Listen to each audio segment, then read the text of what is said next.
Got myself a new toy. The Reedy SP5 17.5T. I had a ton of requests to test this motor. Finally got one in. I'm excited to show it off. So what do you say we crack this box open, take a look at the motor, run through some tests, and see what this thing can do.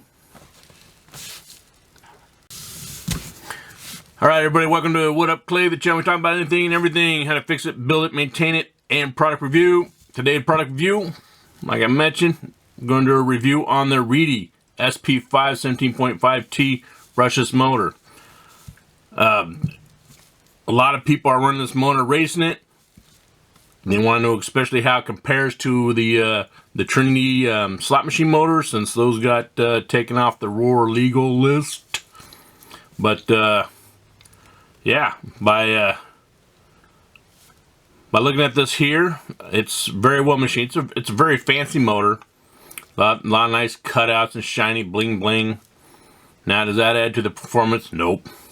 Speed doesn't care what the motor looks like. But at first glance, it is a good looking motor. The rotor feels like it's pretty strong. This is not a team motor, it's just a regular spec motor. It's not a hand picked or anything like that. Now, the person I got this from, this is a new motor, never been run.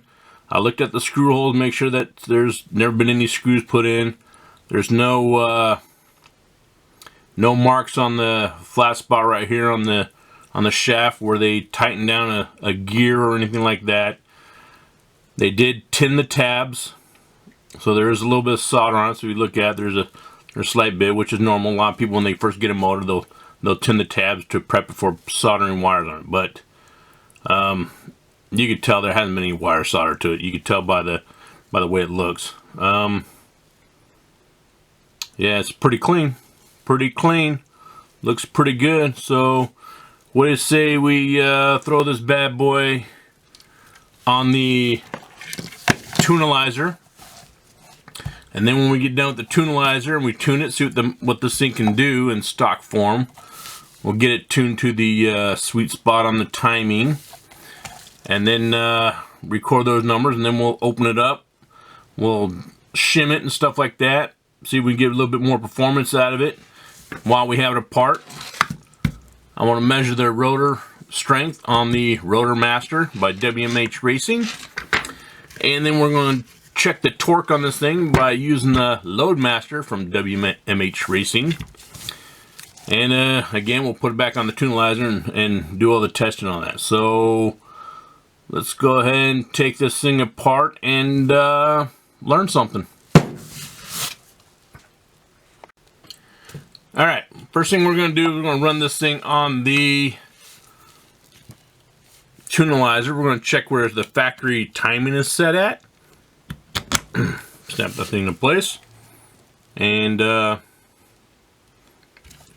see what the factory RPMs and stuff like that, the factory settings are at.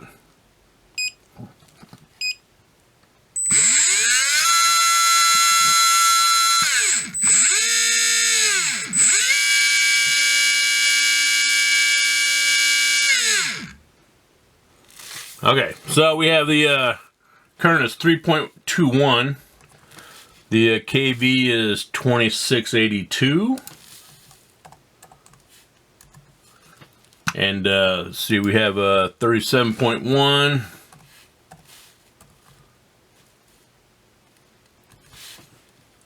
32.8.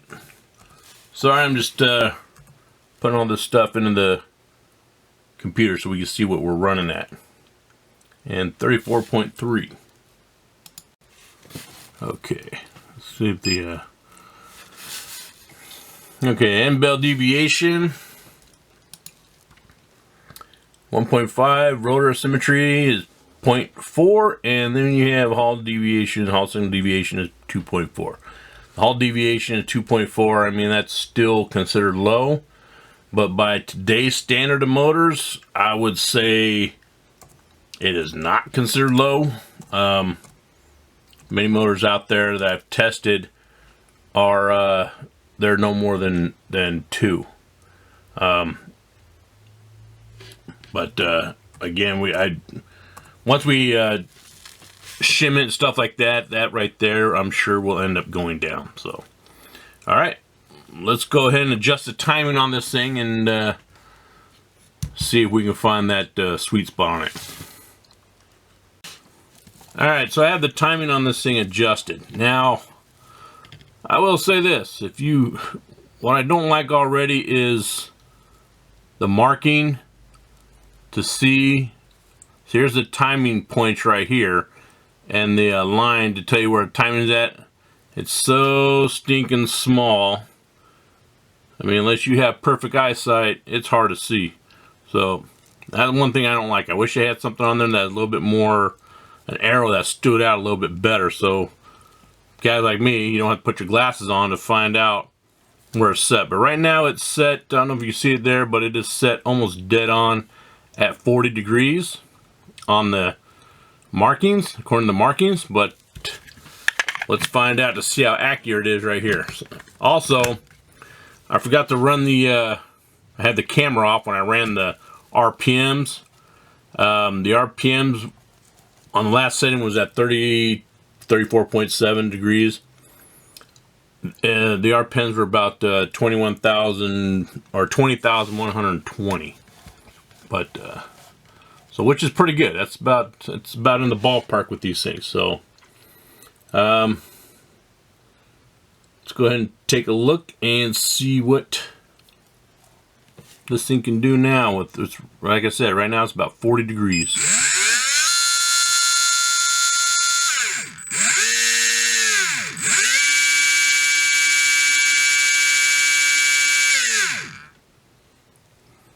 Okay, it's pretty accurate. Like I said, it's marked 40 degrees on the can. Right here it's reading 40.3, and current of 407.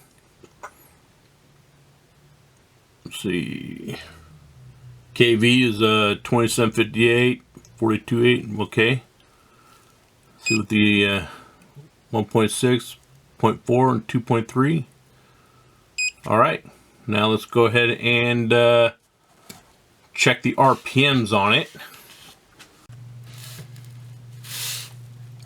Okay, so let's go ahead and run the RPMs on it and see what we got.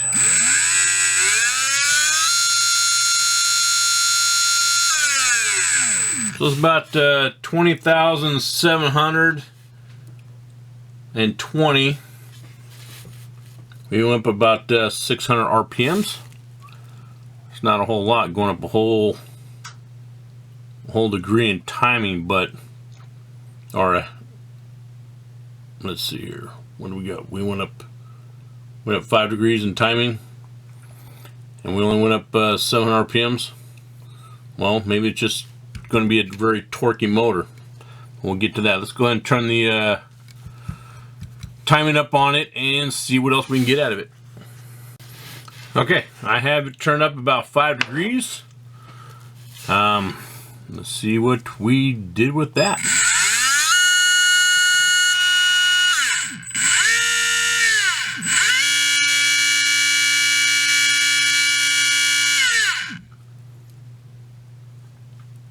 Okay, yeah, we jumped up quite a bit in amperage there. That's probably about as high as we're going to get. I bet if we turn up any more, it's going to jump sky high. But amperage 5.74, M-built time is 45.8, KV is 2919. See right there the A, B, and C timing, M-built deviation, and so on. Now, I don't know what's up with that temperature right there. It says it's 32 degrees. I tell you right now, it is not 32 degrees in here. I'm in California, man. It don't get that cold here.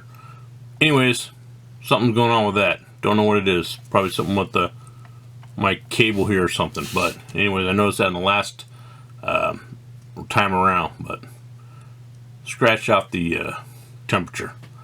And now, let's go ahead and check the RPMs.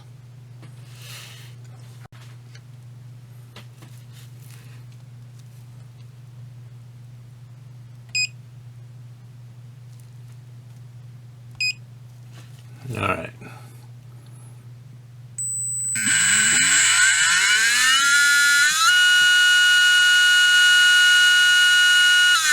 Okay, let's get 21,690. That's not a whole lot of RPMs, but I don't know. Maybe again we'll have to get on the Loadmaster and see what the torque is on this. But let's go ahead and I'm going to adjust it about 1 more degree just to see if I can get any more out of this motor without going too high. Okay, so I turned the timing up by about 1 degree, and let's see what we have here. Let's see if it made a difference. What the difference was.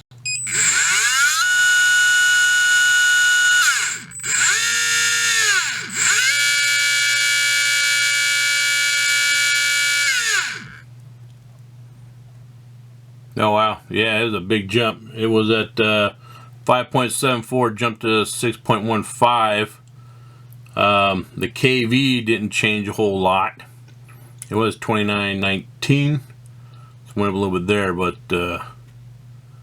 yeah, it was a pretty decent jump by going that 1 degree. So I'm guessing that the 45.8 to 45 to 45.8 range for the time is about right. Right now it's 46.5, so that's not even 1 degree. That's somebody do the math out there. I don't know, what is it, 7 degrees more? See what the rest of it looks like. 1.2, yeah, the Hall signal deviation went way down. So okay, let's kick it back down 1 more degree, and then I'll run it, make sure it's 1 degree down, and then I'll go ahead and put it on the, we'll take it apart and see what's inside. Oh, you know what? Let's first run the RPMs on it.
Okay, running the RPMs.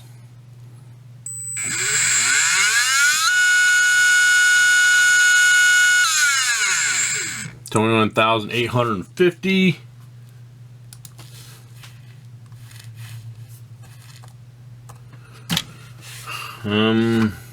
Yeah, it went up about 100, a little under 200 RPMs than before. So yeah, I think we went a little too high. Let's go ahead and back this back down 1 degree. get it set right, and then we'll take it apart and start weighing everything. Alright. Alright, so as you see, I have it apart, sitting right here in the WMH motor stand, service stand. The rotor here, they remove material to balance the rotor, so that's neither good nor bad. It's just, well, the good thing is they balance it, but most motors are balanced. Now, the only thing I saw this thing that was different, that stood out, was this right here is a shim that went on the back piece. That's probably the longest rear shim I've ever seen before in my life on a motor. And then the front had real thin one, or normally they'll have a big one in the front and one real thin one in there. But I will shim it, see if it makes a difference. Put it back towards, more towards the end bell.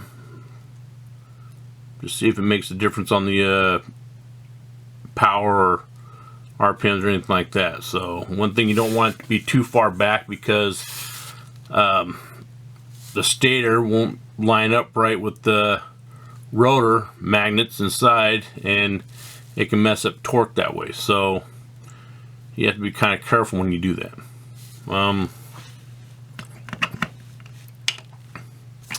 It's just the front pieces, the stator.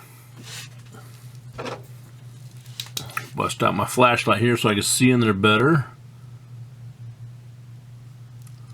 A lot of glue, which is not a bad thing, just help things stay in place. The windings in here are very tight. I don't see any loose ones. There's definitely nothing like the Hobby Wing. No, everything looks really tight. Looks like it was very well made. I mean, wires have shielding on it where no other motors won't have shielding on it, where you know, it's not touching anything, but they put shielding on it anyways to be safe. But yeah.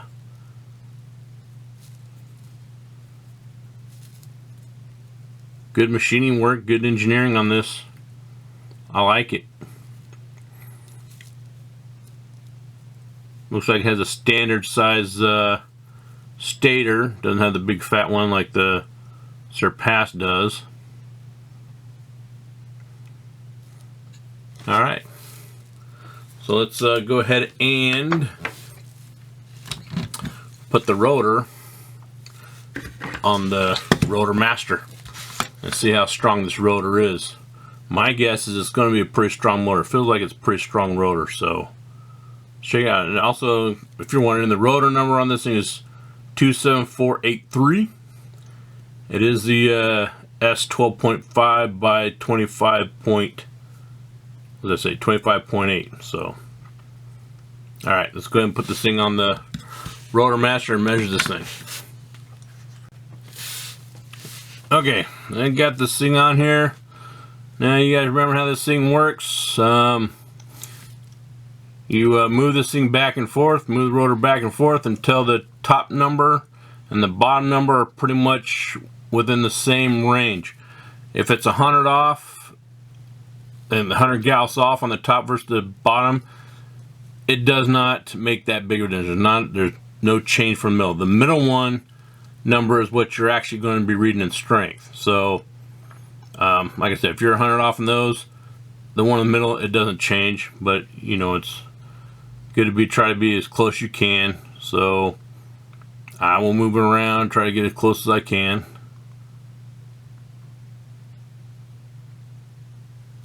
So like the more I move it, the more I'm sitting there chasing it.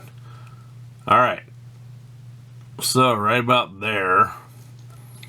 Now the minus, that is the north side. So let's see what the north side of the rotor is. Already in the 1700s. Let's see here. Looks like 17. 06 is about the best I'm going to get.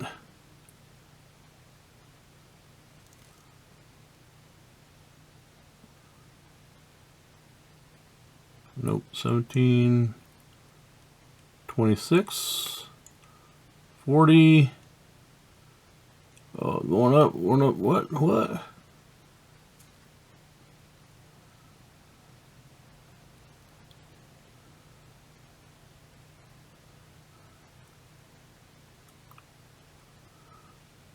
$17.41.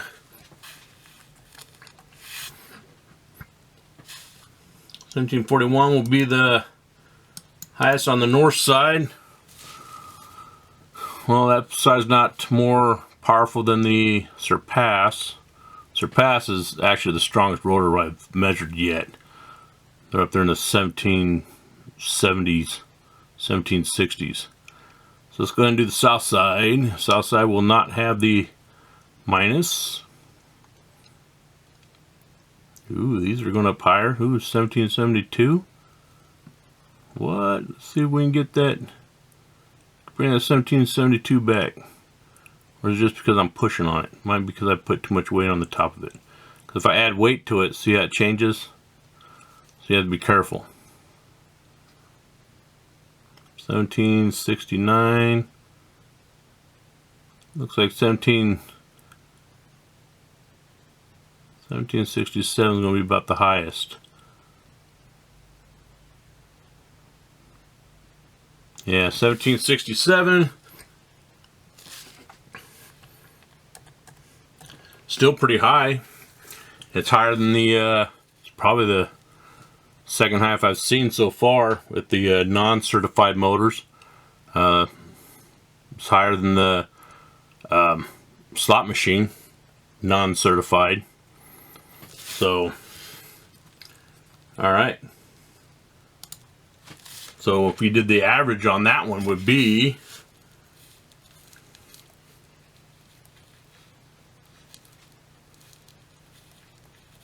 so you guys are already screaming at the numbers because you have brains like calculators and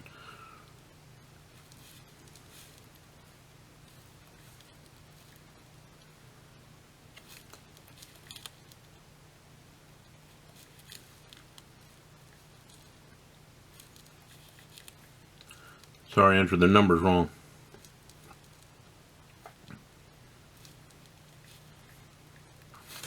$17.54 is the average, which is pretty good. Those are pretty good. Before the video's over, I will show you all the comparisons on how this compares to the other motors, so don't worry. Alright, so now let's shim it, put it back together, put it on the Loadmaster, and see what we can get out of this thing. See if this is a high torque. Looks to me like it's pretty high torque. The if you compare it to like the Trinity slot machine certified, that's right there right there neck to neck with that, with the certified. So, all right, let's shim it and put it back together.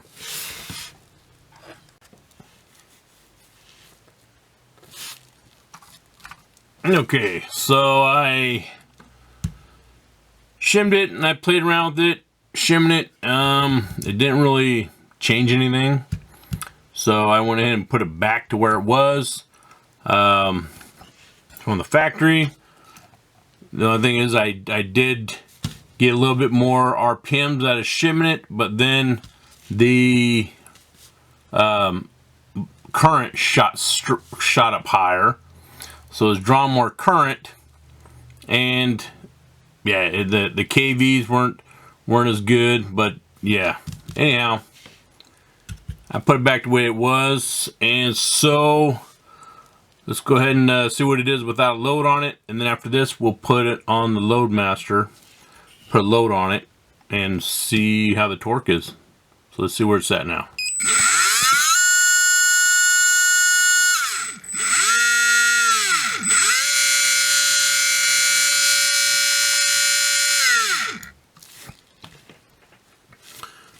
Okay, the current is 5.74.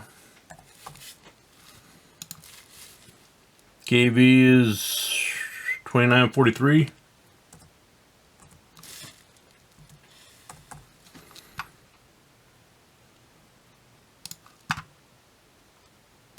Let's see, timing is 45.4.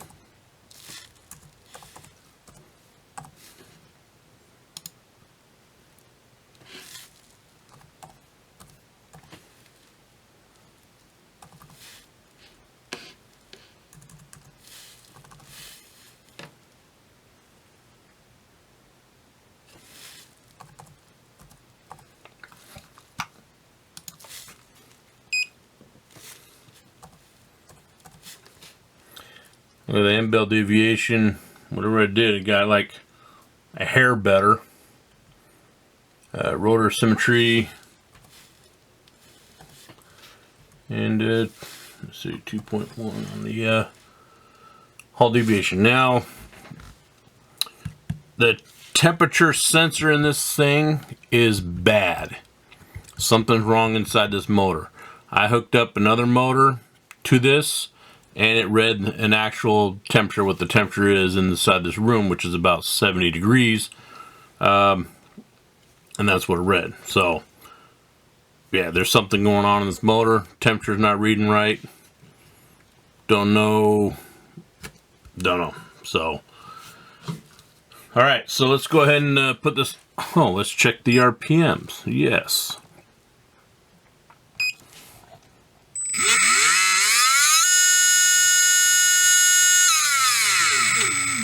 $21,700.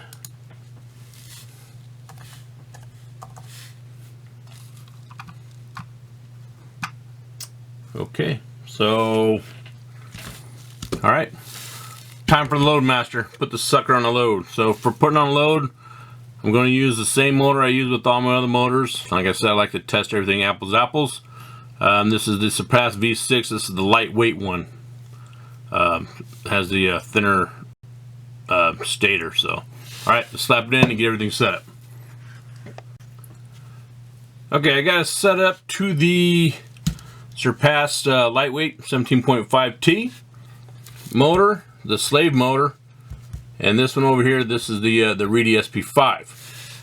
Let's go ahead and run a auto mode and see what we get out of this thing.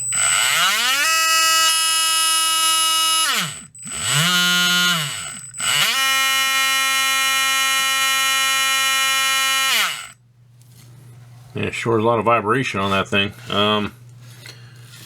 See, the amperage current is 11.29. kV timing. Let's see if you can see it there. Is that better? Being selfish, keeping it off myself. Let's see, and then we have the end bell deviation and stuff like that. So.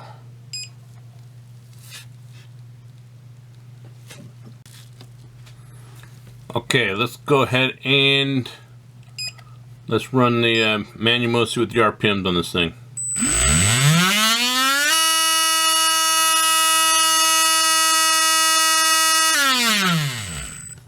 Alright, looks like I got 19,240.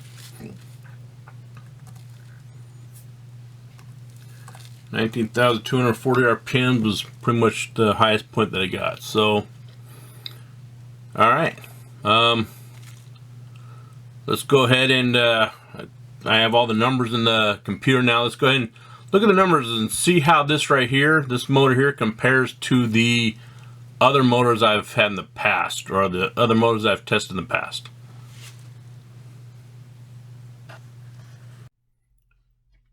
Alrighty, the numbers. This is my disclaimer. Always my disclaimer. There's thousands of RCers out there, therefore there's going to be thousands of different opinions on what these numbers mean. So the numbers I have here and how I explain numbers is strictly my personal opinion on it. So nothing's written in stone. Whatever your opinion is, please write it down there in the comments section. I'd love to hear them. So let's get on to the numbers. We have the Reedy SP5. Weight is pretty much typical for them. That's the rotor number. The Gauss on the rotor, that's pretty strong. Came in average of 1754. That's pretty good. Stator length, that's almost typical. In a minute, I'll show you how to compare to the others. Stator diameter, so on. Now, so the RPMs, this is the one that worries me the most about this motor. So you look at the RPMs here. Oops.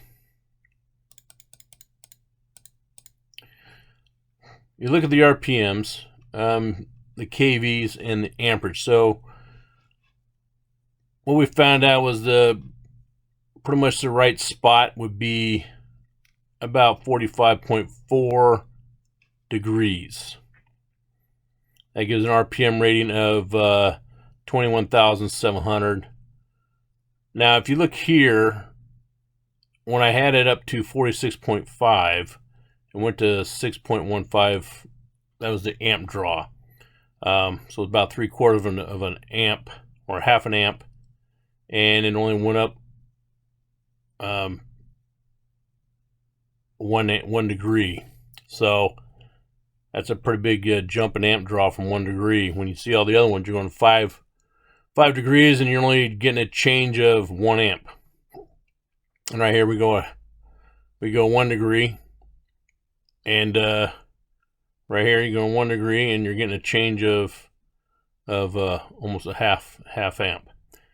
So now we know this thing has torque, but it's the RPMs right here that worry me on whether or not it'd be a good motor for road racing.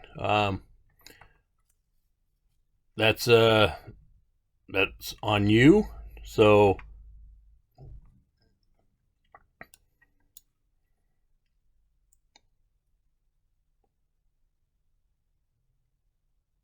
all right, numbers. Here I have the numbers. My disclaimer is, this is my opinion. Totally my opinion. There's thousands of RCers out there, so you're going to have thousands of different opinions on what these numbers mean. So I'm not putting anything in solid writing. The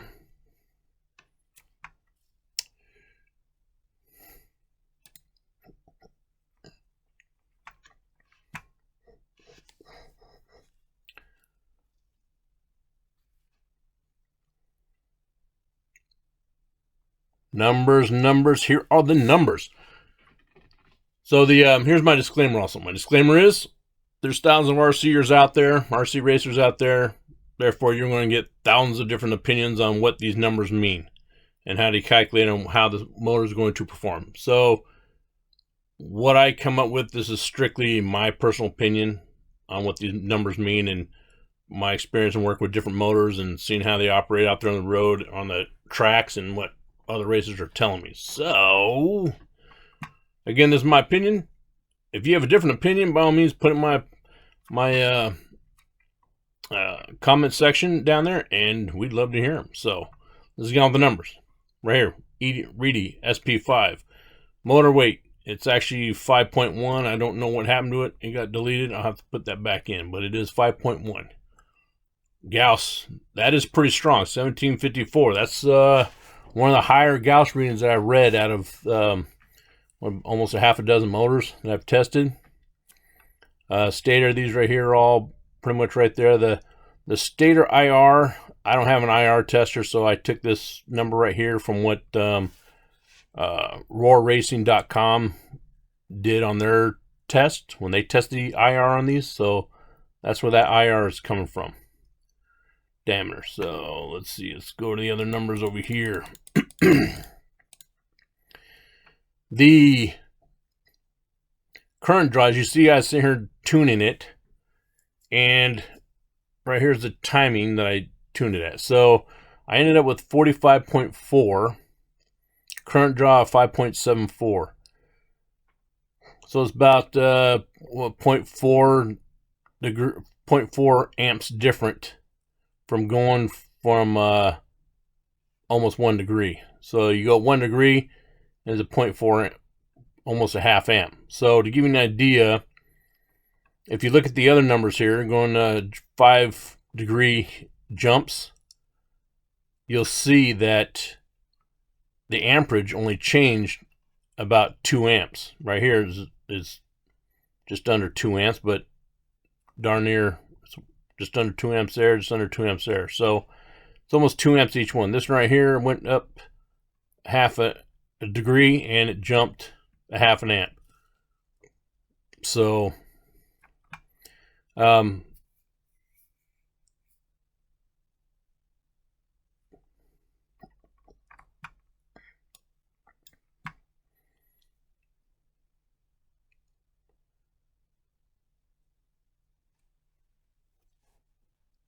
right, numbers. I have the numbers. First of all, I have a disclaimer. My disclaimer is this: there are thousands of RC racers out there. Therefore, you're going to have thousands of different opinions on what these numbers mean. These numbers here are strictly my personal opinion on them. So, if you have a different opinion, by all means, put it down in the comment section. We'd love to hear them. Again, this is just my personal opinion on them from the experience I have working on these motors, testing them and stuff like that, seeing them on the tracks and running them and so on. So let's get to the numbers. Right here you have the Reedy SP5. The weight is actually 5.1 ounces. I don't know what happened to it. Somehow it got deleted, but I'll have to enter that back in. But the overall motor weight is 5.1. 5.1 ounces. The rotor number, this is the rotor number on it from the factory. The Gauss extremely strong, 17.54. That's one of the faster, or not faster, but the more powerful Gauss rotors that I've tested so far. There have been about, what, half a dozen motors, something like that, of the top motors out there right now for 2023. Stator length, that's pretty normal. Everything's normal. This IR, it's a little higher than the rest one, but not enough to throw a stick at it. But this, I don't have an IR reader, so this right here is what I got off of Rotor Racing when they tested another SP5. So this isn't necessarily this motor's IR reading. This is just giving an idea what the IR reading that this motor can have. Stator diameter, pretty normal. Rotor weight, so on. So let's get to the numbers here. Okay, everything's tested at 7.4 volts. That makes sure that everything is apples to apples. So what we found out to be the better timing spot for this was the 45.4 degrees. Now the RPMs on this is really low. It's only 21,700, as well as a kV and so on. The end-bell deviation is really good. Rotor symmetry is really good, and the Hall signal deviation is really good. Now, this motor is a pretty clean motor. It's a pretty well-engineered motor.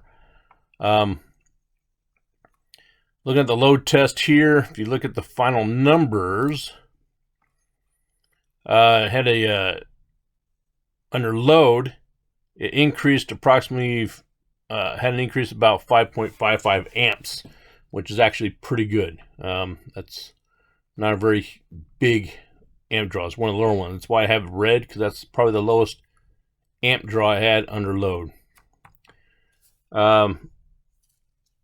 And then 324 kVs, that's what the drop was, which was 11% in kV drop, and 2,460 RPM drop from this. Now, with the load master I use, I understand that the faster the motor spins, the more the load is going to be on the motor. So that could be one reason why this is low, because of such a low RPM. Right here didn't have as much of a load on it as the other motors. So let's see how it compares to the other motors though. So we have the motors that I'm going to compare it with. Right here we have the Hobbywing, the Phantom Helix, Trinity Slot Machine Certified one, banned. The Trinity Slot Machine Spec Edition, also banned. And the Surpass Lightweight, and the V6, and the Surpass V6 spec motor. Now, if you look here, the spec motor, it's obviously going to be the heaviest one because it has the biggest stator on it. The lightweight was lighter, and then the slot machine, and then gets down to these here. Again, this one right here, the Reedy was 5.1. Gauss readings.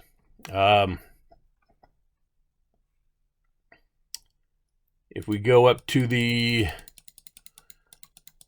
let's see here. If we go up to the Surpass, 1763, 1755, and then the Trinity here was 1755, and then the Reedy was 1754. So it's right up there with the top dogs up here. The Trinity Slot Machine Certified and the Surpass Lightweight. The Surpass spec motor was 1763. That's just a beast of a motor.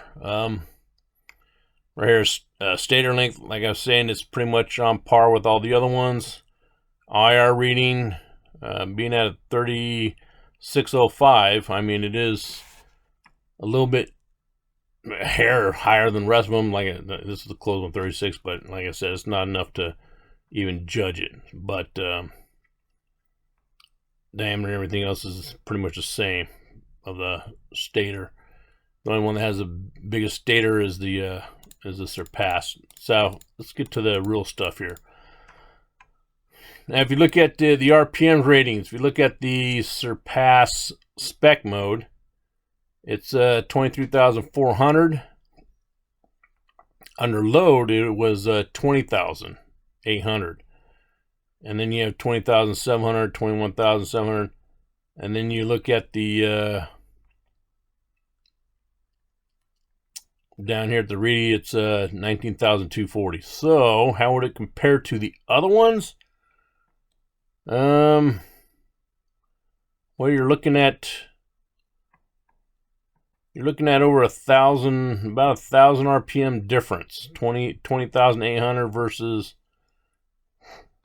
19,240.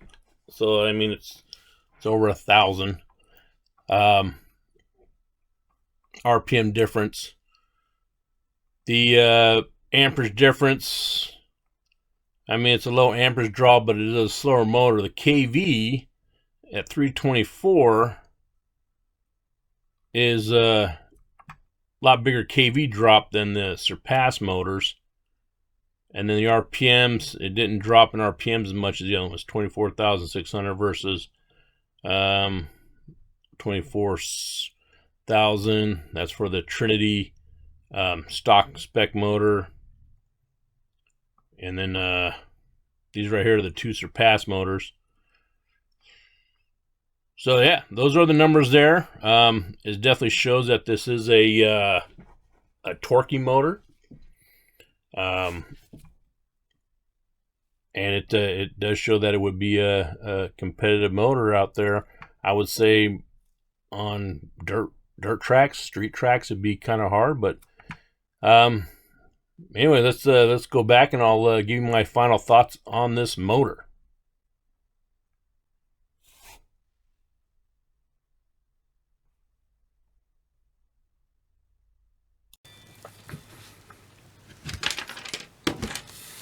Okay, final thoughts. My final thoughts are, it's a good motor. It's a very competitive motor. If you're going off-road, it'd be great for off-road. Now, again, like I always say, there's tens of thousands of racers out there, and with that, you're going to get tens of thousands of different opinions on what these numbers mean. So, the information I give, it's just my personal opinion. But this right here, if you're looking for something for short, twisty, technical off-road tracks, this is a great motor. Has a lot of torque. As you saw there, it has the least amount of amp draw under a load, and the least amount of RPM change. However, it's still like 1,000 RPMs less than the other ones. It's over 1,000 RPMs less. But again, it has a little bit more torque. You might be able to gear it up a tooth to kind of be on the same speed level as the other ones, but I think that it doesn't have that much more torque than the other motors. But yeah, for on-road racing and stuff like that, high speed, it's not something I wouldn't recommend it. For on-road, I'm still stuck on the Phantom Helix, and then for off-road, like I said, it'll still get you there. But that's my final thoughts on this. Let me know what your thoughts are in the comment section. If you like my videos, please like and subscribe. If you don't like my videos, like and subscribe anyway, so you can watch all my videos, make fun. Alright guys, you take care.